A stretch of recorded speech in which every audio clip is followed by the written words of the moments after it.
Hi, I'm Sophie Wolf, and I'm going to be discussing how the criminal justice system addresses fraud. So, the Department of Justice's definition of fraud is a misrepresentation of fact, whether that be intentional or negligent. So, the person does not need to intentionally give misleading information in order to be prosecuted for fraud.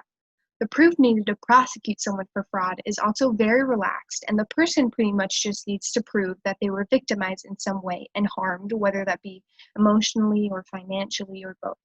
So the people in charge of these guidelines are the U.S. Sentencing Commission, which was created in 1984 and is a part of the judicial branch. So their role is to distribute guidelines for the courts to follow whenever distributing punishments to criminals and what establishes something as a crime.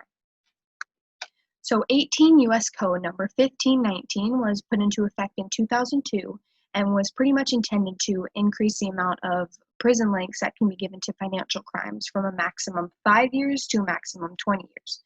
This was largely intended in order to increase the amount of financial crimes that were prosecuted, and it did and largely resulted in overcriminalization of fraud. So the chart shows the sentencing for fraud crimes in 2019, and it shows the total cases that were prosecuted, and as well as the total cases receiving prison and the prison lengths.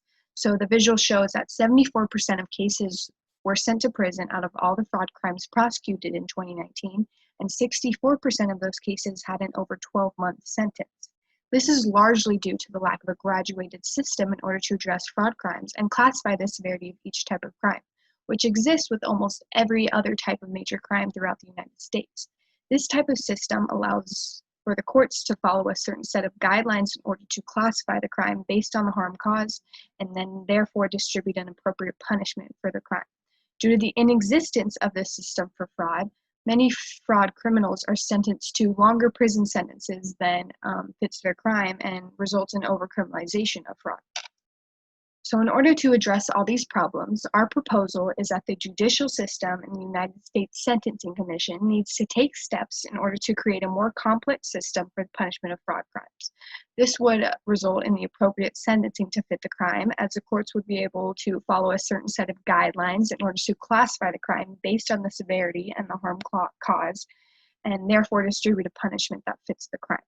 This would also decrease overcriminalization, as criminals will not be given unfair sentences, but rather punishment that fits their crime. And therefore, this would help with prison overcrowding, as not as many people would be sentenced to prison, or they would be given a shorter sentencing length.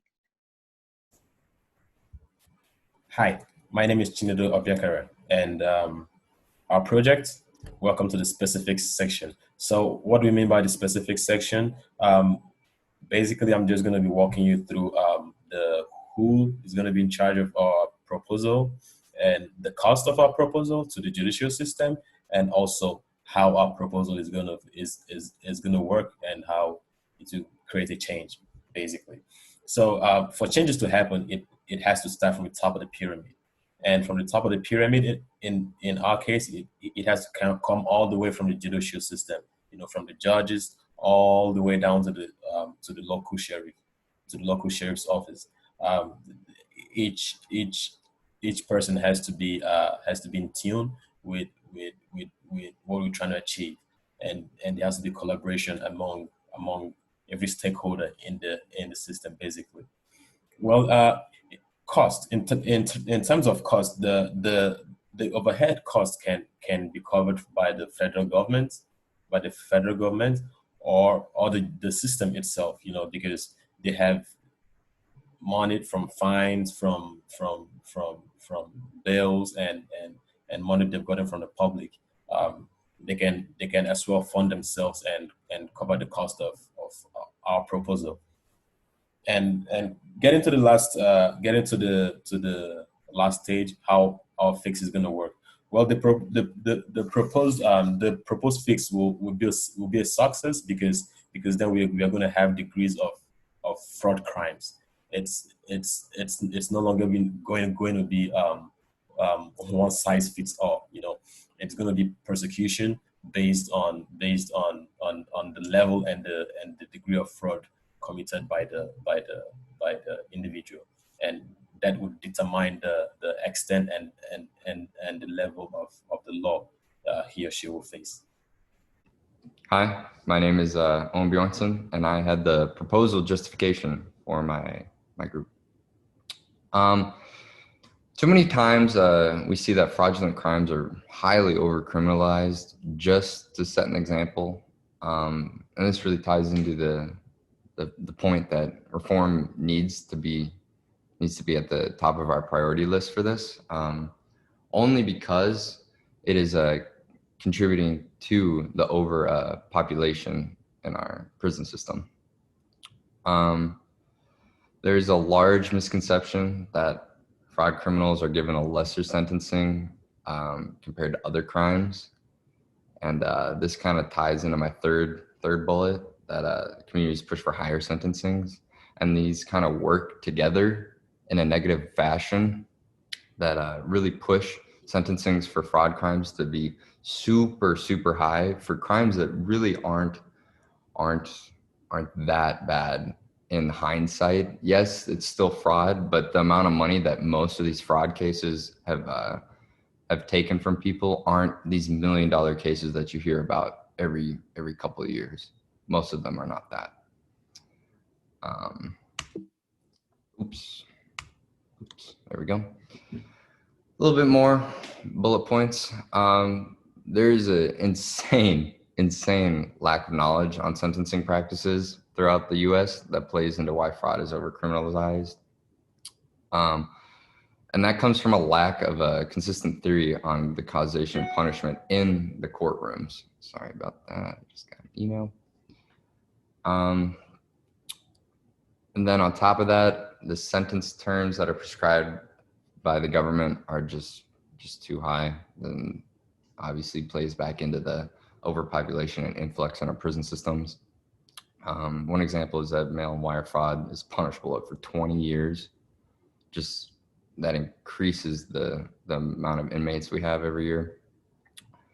And my final bullet point is a little bit of a statistic, excuse me, that if reform happened, we could free up the prison system, not necessarily by 8,500 people, because that would be releasing all of the fraudulent criminals or fraud criminals in our prison system, but 9,000 people, about 9,000 people, we could get a little bit over half of that. That's a lot, and that's a starting point for decreasing the size of our prisons.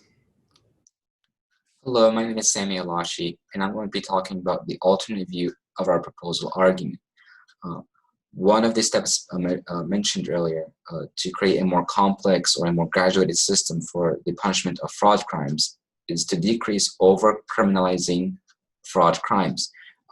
And in order to do this, we mentioned earlier, we need to make changes to the judicial system, more specifically the United States Sentencing Commission that is responsible for fraud crimes. However, there are some people who believe that over-criminalizing fraud is okay because it creates a deterrent effect. So let me just share my screen here real quickly. One moment. Okay, there we go. Okay, so yeah, some people believe that over-criminalizing fraud is okay because it creates a deterrent effect, or which means that harsher punishments will discourage other people from committing the same criminal act. Most of us do believe that the reasons we have punishments is to discourage people from doing the punishment, from doing the act. It's a very common thing to agree with. However, this argument does have a problem because a person who commits a fraud act in modern day could be potentially imprisoned for no more than 20 years, according to the U.S. Code 1519 that was brought to life by the Sarbanes-Oxley Act in 2002. First of all, there is no need for a maximum prison sentence to be 20 years for a fraud crime, especially when there is no graduated or a complex system for the punishment. It doesn't make any sense. It's cruel and unusual for minor or major cases. And we can see here in the graph that talks about the average length of sentence for defendants convicted of mail and wire fraud offenses. You can see that here that before 2002, which is when the Sarbanes-Oxley Act was enacted, we can see that the averages were generally going up and down. There were no significant changes that is being observed here. But after the Sarbanes-Oxley Act, we can see that the average, the length of sentences were increasing, and they continue to increase if there's nothing done about it.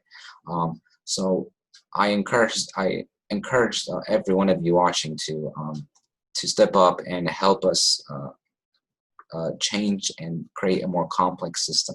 Thank you so much for listening. Have a great day. Hi, and welcome back. So far, we've seen strategies and ways that we could achieve our proposed fix to the crime fraud aspect of our judicial system. Doing this definitely is going to reduce prison overcrowding, because then it means lesser crime means lesser jail time. And also, the system could as well put out fine individuals instead of sending them to jail. Another positive aspect of our proposal is that it to give individuals the time and the opportunity to get out of jail early and make good with their life. And in general, all in all, this system is going to create equality in the judicial system of with respect to fraud crime moving forward. Thank you very much for your time.